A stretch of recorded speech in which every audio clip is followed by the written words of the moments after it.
Thank you so much for having me, guys. I'm looking forward to being able to do this and, eager to hopefully give you guys a sense on some of the things that we look at. I want to apologize for my attire. I just came out of a quick workout and wanted to make sure I got over here and got squared away for you guys. So, I love doing these. I just want to start first and foremost with the passion I have for moments like this where I get to talk about our program and more importantly, pulling back the curtains for how we operate. And one of my favorite parts about these coaching clinics and seminars and webinars is, I try to find something different. I know that there's a million different YouTube videos out there and instructional videos on drills and concepts and X's and O's and schematics. And when I sit in this chair, I always like to think back to when I first got into coaching, what I wish I knew, and or how things were to operate. At our level, I think everybody does it a little bit differently, and I wanted to be consistent across all levels of how you can become a better program. So this fall, our staff took a step back and said, hey, well, what do we do that's unique, and how do we really monitor what's going on in the season? I think especially in the monotony of our season, you're so caught up on the day of, you're caught up on the practice plan, scouting report, that future opponent. But do you ever take a step back and look at your team, how you're developing that team, and looking at a more macro level? So as a coaching staff, we kind of looked at it this fall and said, this is what's really important to us. Now, how are we achieving that in the 132 days that we have together as a staff? So I hope that you guys find this interesting. Again, my goal is to be able to try to do something that you guys have not seen before. And I hope that we achieve that today. So my presentation is called What Really Wins Games. And I think that so often we talk about, scheme, offensive sets, style of play, but what really is indicative of a victory or a loss. And what I mean by that is how do stats correlate with it? So when we at the end of the year look back and say, man, if we were better at X, we could have won 2 more games. And we all do that as coaches, but do we ever take a step back and then create our plan, our strategy, an annual strategy, and then implement it based on what those findings were? So that's what we're going to do today, and kind of give you an in-depth breakdown on what we look at, what we feel like is the most important reasons why we win or lose games, and then how do we make those corrections. So I look forward to getting into this with you guys. I'm going to start with just, keys to victory. When we start as a staff, we talk about what are the things that are going to be the difference. So in May, we sit down and we're hopefully hosting, holding a trophy or not, and say, this is why we won. So, we as a program identify these 7 things.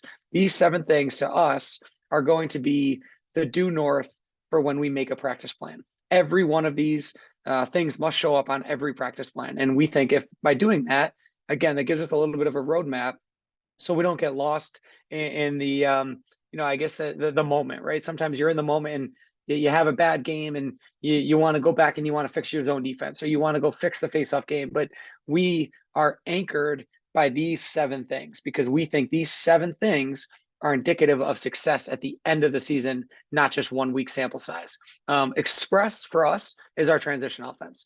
We feel like our program, we're a mid-major program. We play against ACC teams. We play against Big Ten teams. We play in a conference that's very competitive. We feel like this is an area that we can be really special in. Oh, it looks like there's an issue with the screen. So I just want to make sure you guys have access to my screen here because I want to slowly but surely go through this. And I hope that everybody can see that now. This is the first slide, so you guys didn't miss anything yet. This is an area that we think we can really excel in is a transition offense, and there's a lot of different layers that go into that. We have a set called EOPs. So essentially what that means is how do we end possessions, end of possessions? Oftentimes you think about how you end a possession with a stop. Well, what do those stops categorize as? Well, for us, there's saves, there's caused turnovers, and then there's turnovers. So teams unforced turnovers. How do you create those? And then how many of those do you need per game to be successful? We have a stat that we also refer to as offensive saves. Offensive saves to us are an opportunity to play offense for the second time. About 2 years ago, we did an analytics study of how we score goals, when we score goals. And one of the things that we found was your percentage likelihood of scoring a goal nearly doubles on the second chance. So it's about a 33% chance on the first time you have the ball and you have possession. If you get the ball back, whether that's a ride back or a loose ground ball where the defense, the shot clock resets, a shot rebound off the goalie, the percentages of likelihood of scoring nearly double. So for us, that's a stat that we take a ton of pride in, is how many offensive saves and second chance opportunities we get. Riding multiplicity, what we really look for there is how can we create enough of confusion for the opponent so that we might not ride the ball back a lot, but we're not going to make our defense play for the entire shot clock. So our concepts of riding are not always getting the ball back, but forcing the opponent to eat up a lot of that shot clock, especially in the new college era. Then we really get deeper into the weeds with what we feel is important with shooting, what we feel is important in the offensive box, and what we feel is important in the defensive box. And we're going to get into that pretty heavily. But probably the most important stat for me as a coach who oversees both the offensive and defensive side. I have two fantastic coordinators that run those sides of the ball. But my stat that I think is most directly correlated with wins outside of ground balls is our shooting percentage. And we take a ton of pride in how we achieve that. So we'll get into that a little bit as well. So when we look at game day analysis, these are some of the statistics that we have found to be the most important. So what we first and foremost obviously look at is the box score. And I'm sure you as a staff does that as well, but that's only about 1/5 of what we feel like is important. I'm sure you guys have preached this with your players before, but it's often the stats that your parents aren't aware of that often are indicative of winning and losing. So a second assist, a second chance offensive possession, a defensive ground ball in the paint that results in a successful clear. We all know that those statistics are going to be the reason why we win and lose, but all you see in the box score is goals and assists and saves. Shot percentage I mentioned. First quarter and third quarter win percentage. So what we look at is how do we start the game and how do we start the half? That stat is really important to us because of the momentum swings that happen early on in a game or early on in the second half that can often kind of carry you into the rest of that half. So we look at how we score in the first quarter and how we score in the third quarter. 50-50 ground balls. Again, when you look at stats, you look at ground balls, but you may have a player, an offensive player who has 4 ground balls, but that's because he drops the ball a few times and picks it up. For us, what we want to stat is not just ground balls, but how many 50-50 ground balls come up our way. We believe that we must have 15 or less turnovers in a game. And this is one of my favorite stats to talk about with our team because we're not asking them to be perfect. The game of lacrosse is not perfect. It's actually a game of mistakes. Like our game is created on mistakes. But what we need to do is minimize how many we have. So what we do is we try to break it down to a little bit of a simpler form. So it takes the stress off of our guys that they need to be perfect, or if they do make a mistake, that doesn't compound into another mistake. So 15 turnovers for us is a national championship level number. All of our stats are based on 2 different data points. 5 years of the conference championship, whether that be the Southern Conference or the ASUN, that's the conference that we're in. And then 5 years of the national champion. So the last 5 national champions, we took all of that data and we averaged them out. And that's how we created all of our measurables, is the conference championship and then the national championship. And then we average those 2 scores together. So that gives us all these statistical data points. These are not just random numbers. So for example, if you score more than 14 goals a game, you're closing in on that national championship, conference championship number. If you are 80% success rate and the D box, which means out of every 5 possessions, you get 4 stops. And then offensively, out of every 3 possessions, you score 1 goal. So those are our ways of saying, hey, you're not going to be perfect, but if you get 1 out of every 3, you're actually ahead of the curve. And then we really, really emphasize the face-off game. As many of you coaches know, the momentum swings that happen with giving up a goal or scoring a goal in the face-off game. And then we talk a lot about riding and clearing, as we mentioned. So these are some of the data points that we look at to say, how do we win a game? And when we get a little bit deeper into it, this is actually this is just a PDF snapshot of our scrimmages this past fall. And this is actually a board that exists a little bit more detail oriented in our locker room. But just to give you guys a quick snapshot, we played Flagler and UNC this past fall, and these are our stats. Some of them are tangible, like winning the third quarter. We won the third quarter against Flagler, did not against UNC. Do we win the first 2 minutes of each quarter and then the last 2 minutes of each quarter? So again, carrying back into those momentum swings of how a game really unfolds. Do we win the 50-50 ground ball battle? Do we dive on every contested end line? And then there's some intangibles, and I'm not going to read all of these to you guys. I will certainly share this presentation for you after after we're wrapped up. But these to us indicate wins, and these are all data points based on those two data analytics that I mentioned to you. National champions over the last 5 years, conference champions over the last 5 years. So there's a little bit of purpose behind every statistical piece of feedback that we give our guys. The really cool part of this is we have a board and it represents all 17 of our contests. So as the year goes on, there's either a green check box or a black X. And what that does to our coaching staff is gives us a greater snapshot, not just you're seeing only 2 data points. Both of these games were played on the same day. They're scrimmages. They're not great data points, right? They don't give us a true picture of what our team is.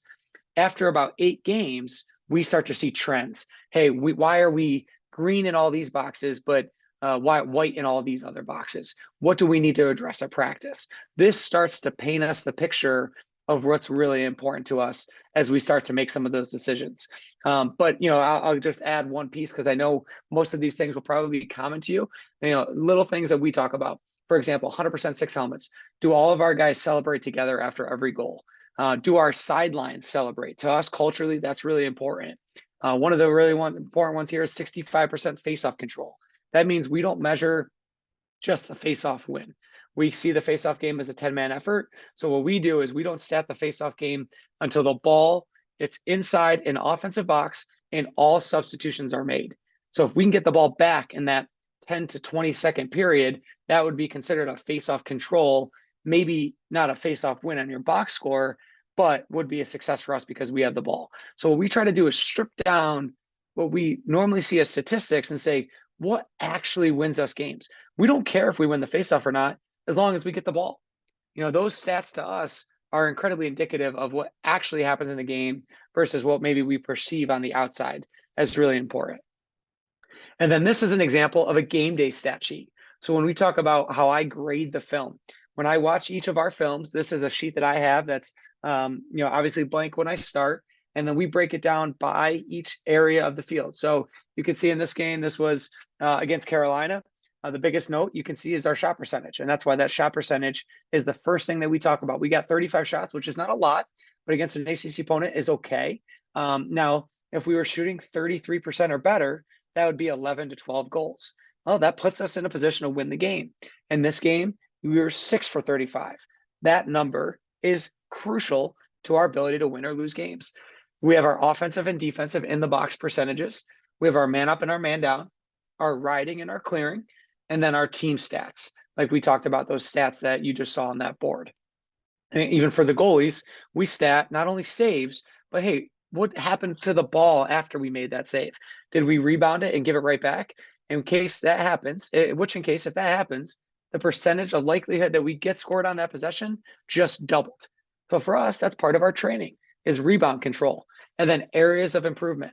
So as I watch the film, I am writing down everything I feel like we need to address that week.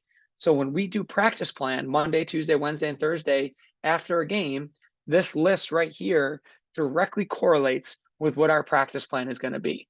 And then we also talk about turnovers at the bottom. And you can see in this game, while we did not shoot well, we actually were pretty clean with the ball. Only 13 turnovers against an ACC opponent is actually a pretty good day at the office, but our shooting percentage limited our ability to be competitive in the game. So this is a really fun way to look at your team from a holistic standpoint. This sheet will lead our staff for the remainder of the week as we make personnel decisions, as we make team, obviously schematic decisions, and then ultimately how we practice plan to be able to get ready for what's ahead of us next. So now that you kind of have a big picture look at how we look at the game on an individual basis, now I want to talk about the shooting rules.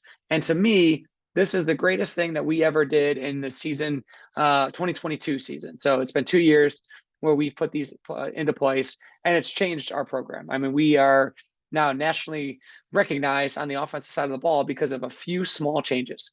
So for us, this is probably the hardest thing that our guys coming into the program have to deal with, but now it's something that our guys take a ton of pride in. And the cool part is you can back it up with stats. Now you can, massage these rules as you see fit, But these are all statistically based. These are not coaching opinions. These are based on what we found as feedback from everything that we saw through film and then through the stats at the end of the season. So number one, if anything goes down the alley, the stick must be to the inside. It nearly increases your likelihood of scoring twofold. Joe Keegan, if you guys follow Joe Keegan, he does an amazing job breaking down analytics of the PLL. It's a stat that runs congruent with his study in the PLL. We did it in the NCAA, and the stats staying reign true. So what we used to all think of as kids of shooting down the alley, we've gotten rid of that. Shooting down the alley is the worst thing you can do. It's also changed how we coach defense, because we know the percentage of likelihood that the ball goes in with shots down the alley with a stick to the outside. Those are shots that we now give up. Those are shots that we are willing to sacrifice allowing our goalies to see because of the less likelihood of the ball going in the back of the net. We don't allow our guys to shoot on the run outside of 8 yards. Now, every one of these rules has an exception. And we had a young man by the name of Brandon Galloway last year who could shoot the ball pretty hard from outside 8 yards. So he gets a longer leash. But foundationally, this is what all of our freshmen get when they walk in, and then they get to expand based on their talent. No shots can go off the sideline. So what that means is, if you think about a shooter running down the alley with a stick to the outside, and he shoots it and he misses wide and far opposite pipe, if that ball goes off the sideline, that is a low percentage shot. Same thing from coming from behind the cage. If somebody drives upfield behind the cage and drops their hands and isn't able to snap the ball back to a point where at the very least it goes off the end line, that is a low percentage shot. And then we do believe in changing levels, but 1 out of every 3 needs to touch the turf. And again, that's not always, you might say, well the goalie's great low. Why would you do that? It's not just about shooting it low. It's about the likelihood of a rebound. It's not just about the ball going in the back of the net. If the ball is hips and up, it's more likely that a goalie catches the ball. If it's hips and down, it's much more difficult for a goalie to catch the ball. It's not where his stick starts, so that takes momentum for his stick to go down. Momentum causes gravity to move the ball forward. That creates rebounds. That increases likelihood of our offensive saves, which we talked about earlier. So you can see here, there's a little statistic from this fall. We had 7 scrimmages, 2 which you saw, and those data points, and then 5 inter-squad scrimmages. Of those 7 scrimmages, in our shooting rules, we shot 48%. That would be number 1 in the nation by about 12%.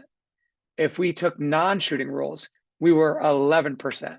If you compared that to national statistics, that would be 74th in the country. So when you talk about data points and then proving to your players why this is important, we share this feedback with them. So as we go into a little bit of a deeper breakdown, this was our shooting rules from this fall. So, 6 scrimmages. So you can see here, there were 4 of the 6 scrimmages where 0 goals were scored with non-shooting rules. So of 8, 13, 20 shots, we were 0 for 20 when they did not follow our shooting rules. So our freshmen, we had a young man by the name of Henry Fleckner from Virginia who came in after we shared these stats, and he said, "Coach, I get it now." And it was the coolest moment for our staff, because it wasn't just opinion. It wasn't just, hey, we don't want you to shoot on your hand, or hey, we don't want you to shoot with your weekend. It was, hey, this data tells us if you follow these 4 simple rules, the likelihood of us scoring goes up by nearly 37%. That's the difference between winning a championship and not even making your conference tournament. That is why this data means so much to us. So I hope, again, this is just one example. And the reason why I highlighted shooting rules is because this is the stat that I believe most directly correlates to wins besides ground balls. It is the reality of scoring versus not scoring, which is how we're measured. Wins and losses are measured by goals. So when I look at goals, I want to look at our shooting percentages and how likely we are to score that. Because we can generate a lot of shots. Against Carolina, 35 low quality shots. We only score 6 goals because of it. And if you look in the shooting rules, 12 of those 35 were non-shooting rules. Well, there's a reason why we weren't a little bit more successful that day. And then I did just want to kind of wrap this with a little bit of, I guess proof, right? This is 2023 in review for the Jacksonville men's lacrosse program. These are all stats that you saw on that big board. So where did we fall? Where we were top 15 in almost every statistic besides man up and we got a new offensive coordinator who's overseeing our man up now, which we're really excited about. And one of our few stats that we were not high on was clearing, but we were at 88% in clearing. Our goal is 90%, and that still puts us in a really competitive position in the nation. So everything we do is directly focused on the macro, not just the micro, not just the week of, but how this gets us to our ultimate goals. And then there are some intangibles, and these are some things that I don't want to neglect, right? Stats are great, but ultimately this is for us as a program, what we feel like are the really important intangibles when it comes to winning versus losing. But I don't want to spend too much time on this. There is a little bit of film that I have, and I want to be respectful of time.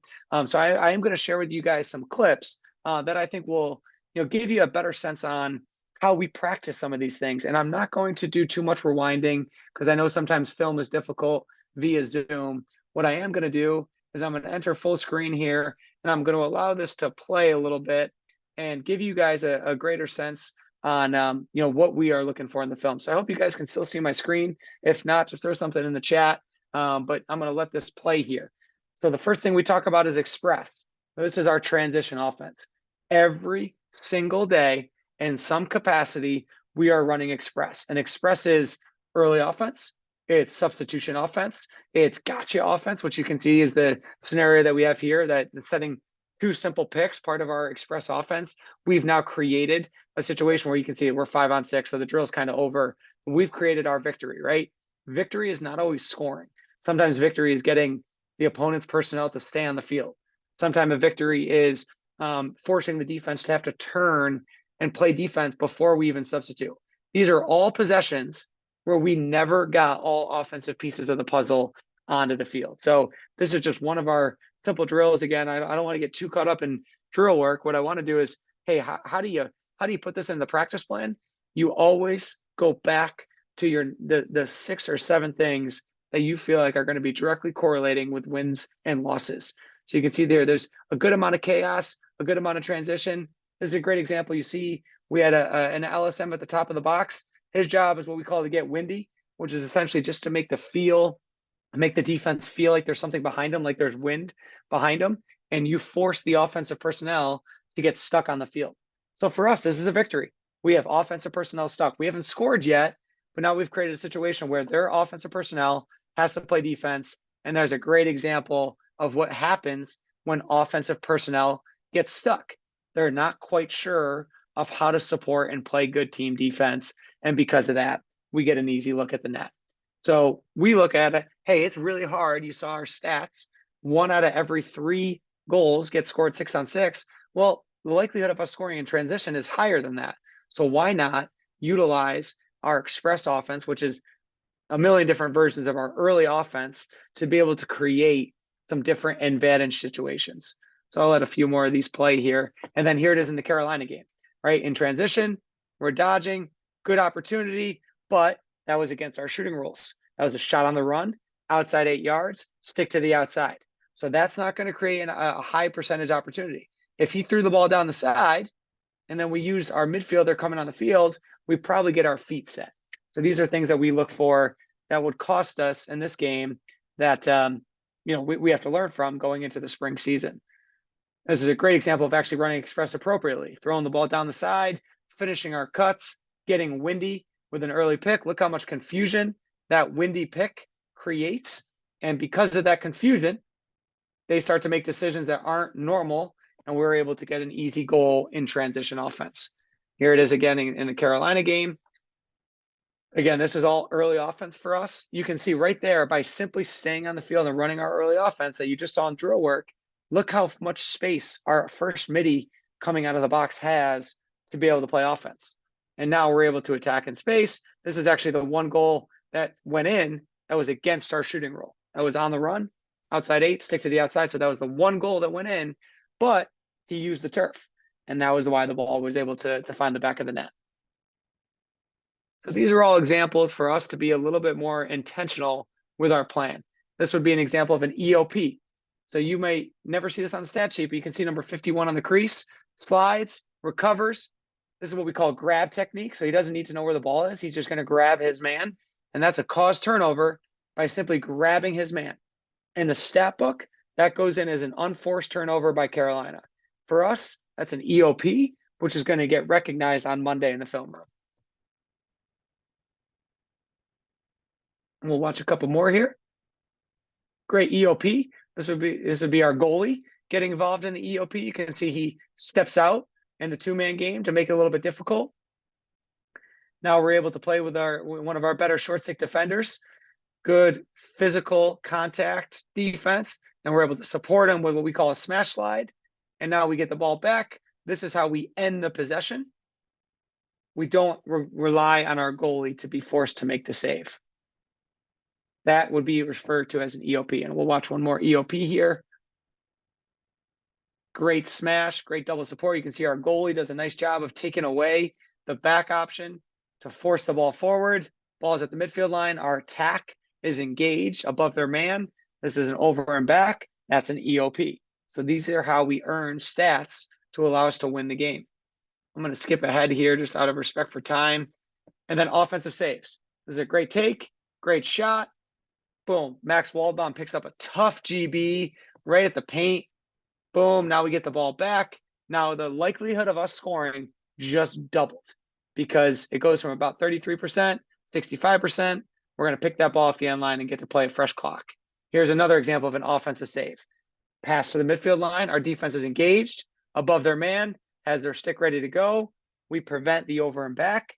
This is an offensive save. Likelihood of scoring just went up by nearly double. And then we talked about riding. What is important to us in riding? One in the face, right? That's our first rule. No matter where the ball is, we want to cause disruption. We want to get one in the face. That's our pre-snap cadence, right? When we turn the ball over, you can't sulk. You got to get one in the face. Jack Centuri, number 12, does an amazing job getting one in the face of goalie, forces him to have to change the angle of his stick on this pass. We knock it down, offensive save. This also creates a free shot clock. So now we have an entirely new possession. Percentage of us scoring likely just doubled. And then this is us in the face-off game, another ride concept. You can see us getting out of the face-off game into a ride. Now we just have to ride back 5 out of 20 of these on the day. If we can ride back 5 out of 20, boom, there's a cause turnover. That's an end of possession. Now it's our ball. We're running an express. All of these things start to be a little bit more complementary of how you're going to win or lose a game. And then finally, I'll finish up with some shooting rules. This to us is where I think the bread and butter is made. This is our honeypot. All right, this is to us is really good shooting rules. If he drives upfield and takes that shot lefty, probably going to go off the sidelines. He's going to float. He's going to get back under. He's going to put his stick to the inside, snaps this ball into the dirt. I'm going to allow a couple more of these to play. Shooting rules is a great example. I bet you a lot of your guys would take this alley and shoot it right-handed. Ethan knows he's got to get back with his stick to the inside. Stick to the inside, increases his percentage almost double, and that's how you score in those little what we call bow tie areas of the crease. I'll watch one more shooting rule here. I believe we have one more I'll share with you guys. Maybe that's express. And I think that is actually all she wrote. So I hope that was a relative. I tried to be at 30 minutes. Look at that, 131. I'm spot on here. I know that there's a good amount of questions in the chat. What I'm going to do is I'm going to stop my share so I can hopefully put my camera on here. And I would love to be able to answer any questions that you guys have, tell you a little bit about our thought process, the passion which we kind of fill this theory behind, and obviously how we execute as a coaching staff as well on a week-to-week basis. So with that, I'll turn it over to you guys for any questions.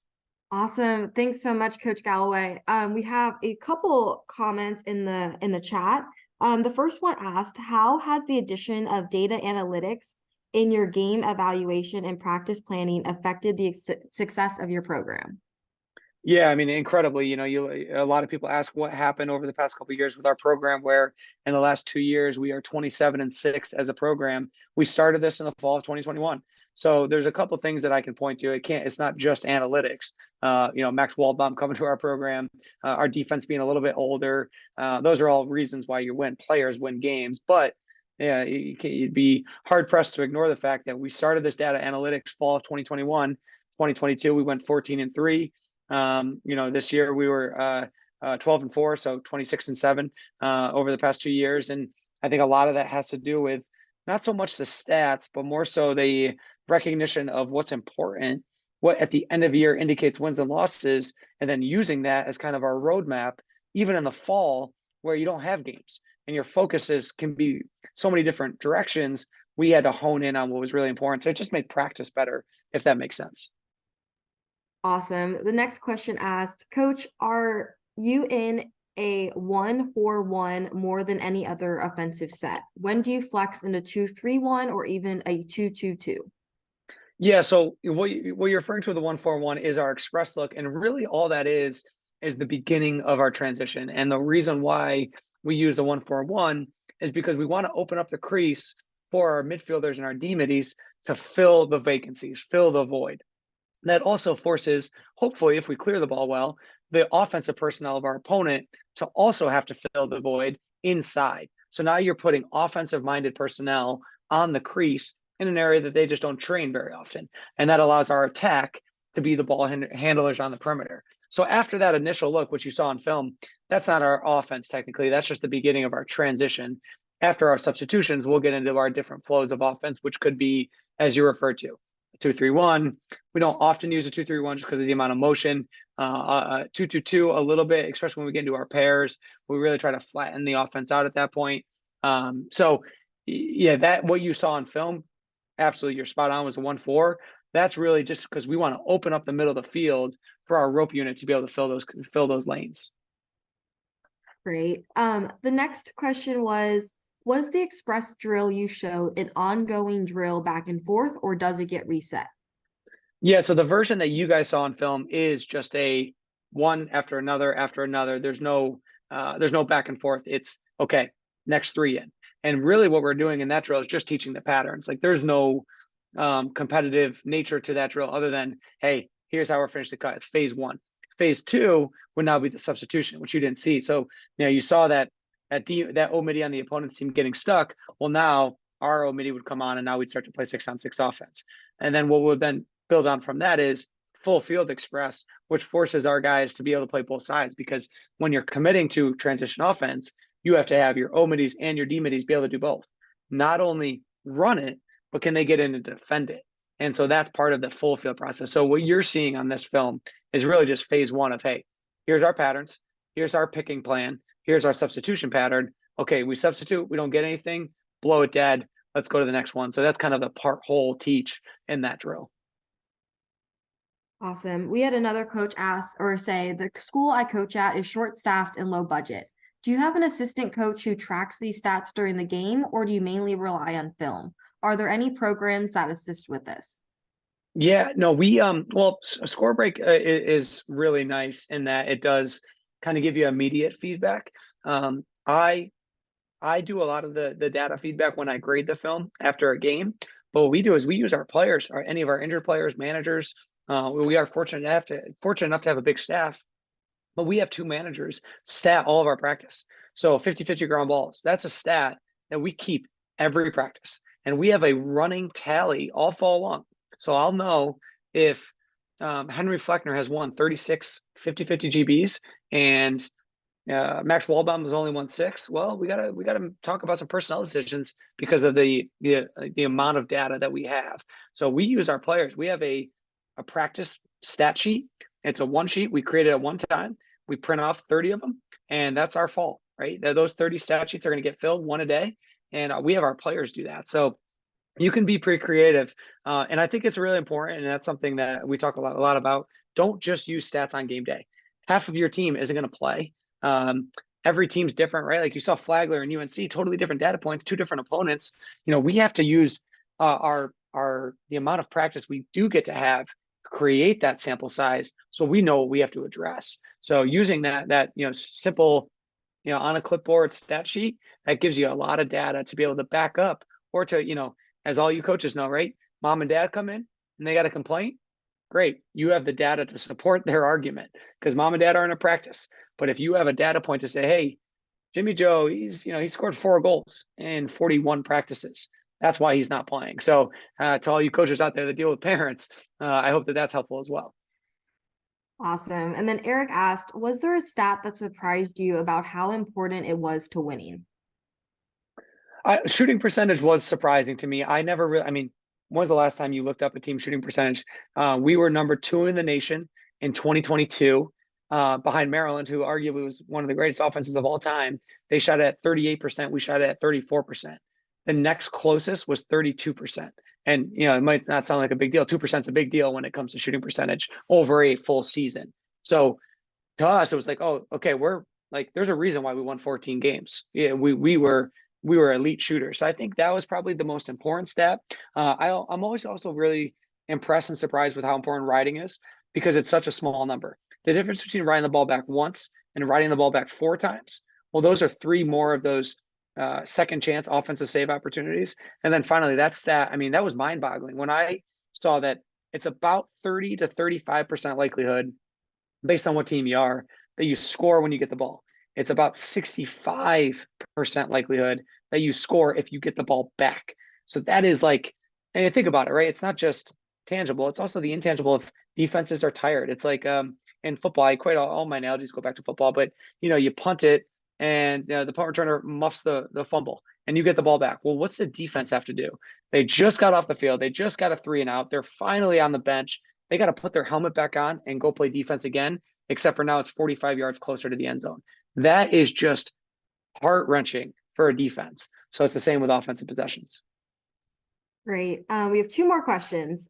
Jake asked, have you started using AI yet? And if so, how have you used it? I haven't. I need to stop being such an old man. I have not. I don't know how that will impact us. I'd be curious, Jake, if you have any ideas of how you think it could impact the lacrosse program, but we have not used it. I'm eager to try. We just haven't found a role for it yet. Awesome. And then our last question we currently have from Tom is, what book are you currently reading? And what would you suggest as a good coaching book? This is my current book right now. I'm actually reading it right now. It's called The Leader's Mind. Good book. I'm not going to get any endorsements selling this book for sure. The greatest book I read, again, I kind of point all this back to fall of 2021, Extreme Ownership. Probably the best coaching book I've read for me. It's not about coaching, it's about military, but Extreme Ownership is to me the best book I've read in my role here as a head coach, because it's all about not pointing the finger ever. I mean, all of us understand we have players that have deficiencies. We have, you know, somebody mentioned it on this call. You have a low budget, you have a small staff. Extreme Ownership taught me that none of that shit matters. You can figure it out. There's always a way to figure out the solution. So if you guys are looking for a good read this holiday season, Extreme Ownership is the book I would recommend. Perfect. And I just dropped the Amazon link for that in the chat. There we go. So, one more question we just got. What stats are you tracking for goalies? Awesome question. So one of my favorite things to talk about, I played goalie. You know, that's the background that I have the greatest history in, is never look at saves. Saves to me is actually a contradictory statistic. So, you know, somebody was arguing, our goalie got first team all conference last year, but he wasn't close in saves per game. And I said, yeah, because we don't want our possessions to end with saves per game. We want to end it with what you saw in film, cause turnovers, ball pressure that results in unforced turnovers. We don't want our goalie to have to be the stop in the end of a possession. So for me, it's number 1, it's save percentage, but then it's looking at how those saves are unfolded. So we talk about possession saves versus rebound saves, and then we chart the field. So what we really want to do is, where do we want to give up our shots? Where do our goalies want to see them? And then where does stats tell us that it's less likely to give up a shot? So like we talked about, we're not going to support a ton down the alley because we know that's not an area that's likely that the ball finds the back of the net. And if it does, tip your cap, but stats will tell us that's not often going to happen. Now, we do want to protect the middle of the field, and we do want to protect any second dodges in the alley, because that's where percentages start to increase a little bit. So we look at those 2 areas of the field to say, hey, this is something that we're comfortable giving up. This is something that we're not comfortable giving up. Now, are our goalies catching the ball, or are they giving the ball back, which is forcing our defense to have to pick it up, which is just not very not very consistent. You know, D guys are traditionally guys that aren't as skilled, and if they were skilled, they'd be playing offense. So we want to try to protect them from having to pick up every ground ball in the paint. Awesome. Well, that was the last question we got today. Want to thank everyone for popping in some very insightful questions and your participation today. Also, a big thank you to Coach Galloway for being on today and sharing his knowledge and wisdom with all of you. This recording will be available sometime next week. And if you're RSVP'd, you will get the link to the recording. And then I will also coordinate with you, Coach, to get that PowerPoint to send out to everyone as well. But hope everyone has a great rest of your week. I will let Coach Galloway finish us off. Thank you, guys. I just want to say happy holidays first and foremost.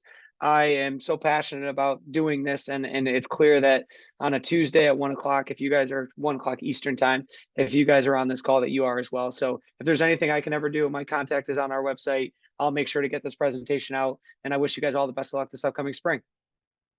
Awesome. Thank you all. Have a great rest of your day.